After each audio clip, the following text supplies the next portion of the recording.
On va passer à une autre catégorie, Jean-Christophe, qui est celle maintenant de l'innovation. Oui, avec aussi quelques chiffres sur l'innovation. Oui. Je tremble à chaque fois que j'appuie sur la zapette, j'ai peur de dévoiler le nom du lauréat. Donc l'innovation qui se maintient depuis plusieurs années à un niveau très élevé, 34%. Et ça reste, c'est un chiffre quand même qui est, comme je le disais, qui est quand même important, plus d'un tiers des effectifs des éditeurs.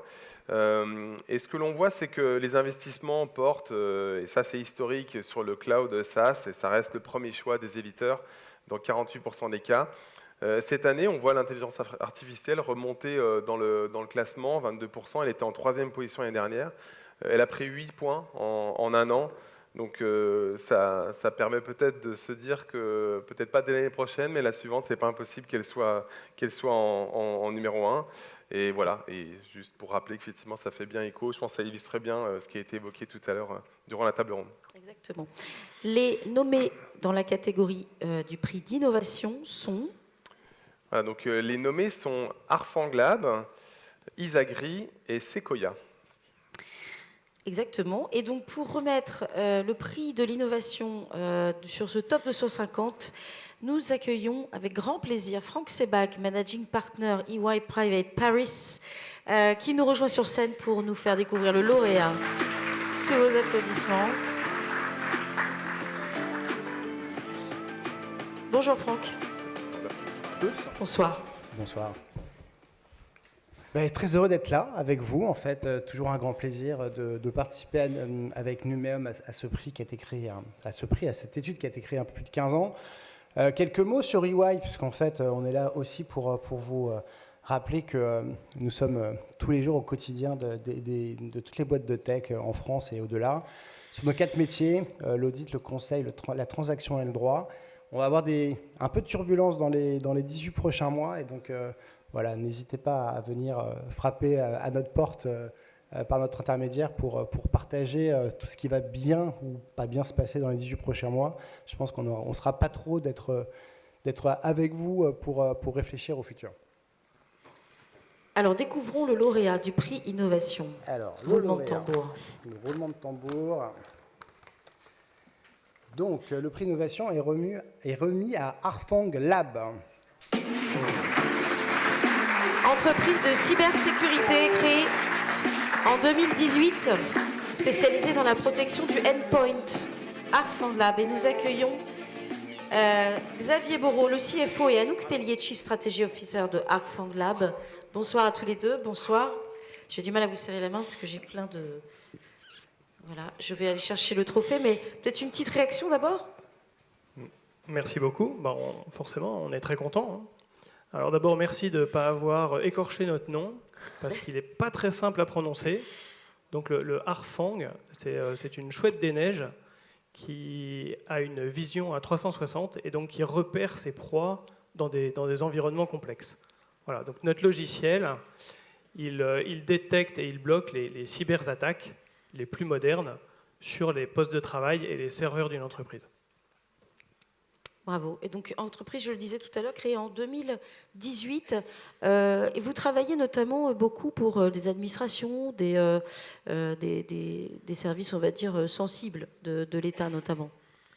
Alors nous, effectivement, on a une particularité de notre logiciel, c'est qu'on est assez sensible à la souveraineté des données. Donc, on propose notre logiciel au client et il peut l'installer dans son environnement de sécurité choisi. Donc il peut même l'installer dans son cloud privé.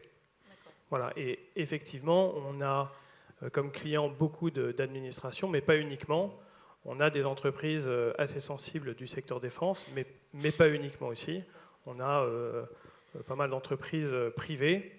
Alors forcément, comme notre logiciel, c'est un logiciel de cyberdéfense, on cite assez peu nos clients, mais on a plus de 400 clients aujourd'hui. Okay. Bravo. Franck, une question peut-être ou à Anouk ou à... Oui, tout à fait. Xavier. Déjà, bravo pour le nom, parce que moi aussi je me suis posé la question, et c'est vrai qu'on lance une société, il faut toujours trouver le nom qui passe partout et qui n'est pas déjà déposé, donc toujours aller chercher des animaux un peu étranges. La question, puisqu'on parle d'innovation, donc l'innovation rime souvent avec les talents. On a vu justement que l'IA venait percuter l'ensemble du secteur. Donc vous avez fait 2 levées, une de 5, une de 25. Donc voilà, vous êtes bien entouré, vous êtes plus d'une centaine de salariés. Et donc la question, c'est comment faites-vous pour attirer les nouveaux talents, notamment dans un monde déjà de la cybersécurité qui est relativement précis pour trouver des talents en fait pertinents, mais comment faites-vous pour attirer les talents qui feront le futur de la cybersécurité et qui intégreront forcément de plus en plus d'IA? Vous avez 2 heures. Merci. Ah non. En fait, ouais, on a essayé de garder cette agilité de la start-up, même si on n'est plus une start-up, on a quand même grossi assez vite, puisque en 4 ans, on est passé de 7 personnes à 120.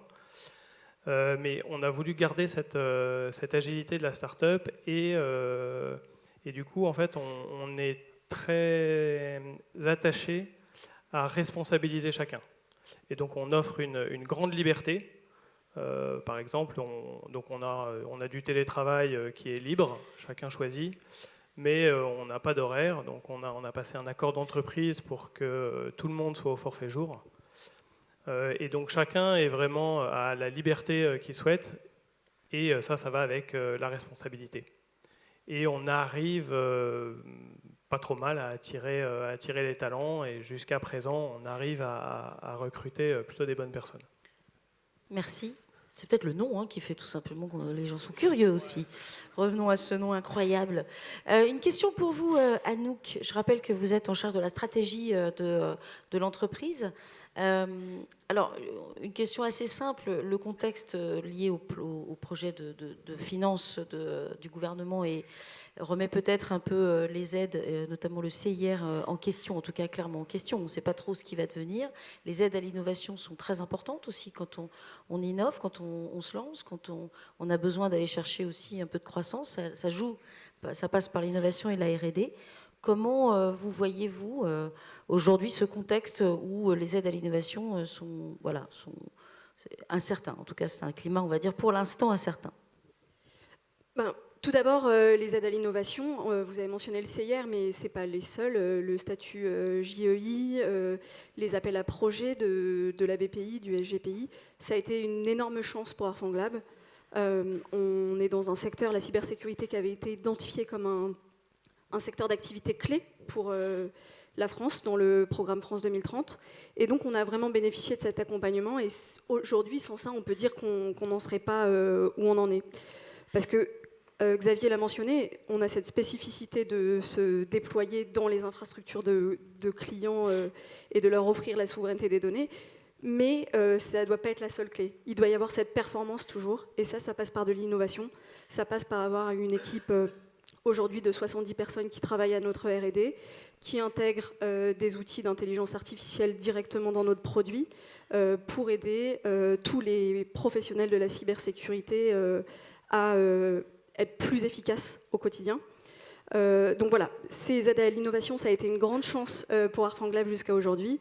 Clairement, c'est un sujet d'inquiétude de les voir potentiellement disparaître, être recalibrés. On ne sait pas trop de quel côté la pièce va tomber.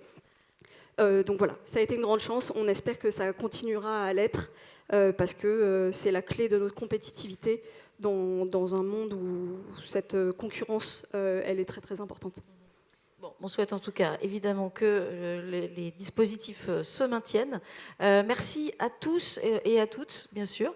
Et bravo pour ce prix Innovation. On peut encore applaudir très fort Arfanglab. On va prendre une photo avec le prix. Si vous voulez